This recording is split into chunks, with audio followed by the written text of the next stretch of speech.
Պալստյան, երբ խոսում ենք ստվերային գործունեությունից, մինչև կրիպտոարժույթի ստեղծվելը, դրամի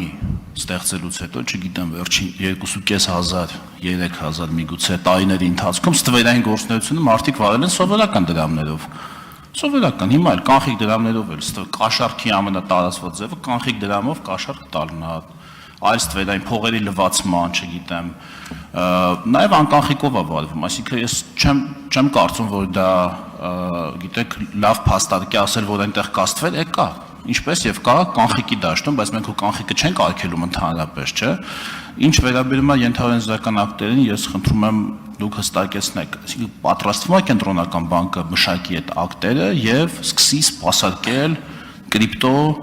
արժույթներով գործարքները անկանխիկով։ Դա անելու է կենտրոնական բանկը, տեսանելի ապա։ Կենտրոնական բանկը չի աշխատում անհատների հետ, երբևէ չի աշխատել անհատների հետ։ Կենտրոնական բանկը ինստիտուցիոնալ կառույց է։ Անհատների եւ բիզնեսի հետ Հայաստանի Հանրապետությունում աշխատում են բանկերը։ Արդյոք բանկերը կաշխատեն կրիպտոակտիվներ ունեցող քաղաքացիների հետ, դա կախված է բանկի ռիսկի ախորժակից, այդ անձի ունակությունից բացատրել ծագման աղբյուրները,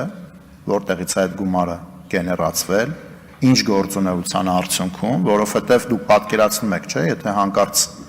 ստեղծվի իրավիճակ, որ կրիպտոն հոսի բանկային համակարգ, ու մենք պատկերացում չունենանք կրիպտոյի ձևավորման աղբյուրը, արդյոք դա Սիրիայում հրթիռների վաճառքից էր գեներացվել, թե ուկրաինական երեխաների ներքին օրգանների վաճառքից էր առաջացել։ Այսինքն մենք այդտեղ խելամիտ ռիսկ պիտի կառավարենք։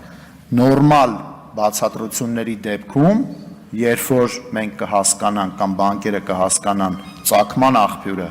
անձին կիդենտիֆիկացնեն ու հոսքերը պարզ կլինի, բնականաբար սպասարկումը կլինի շատ ավելի հեշտ։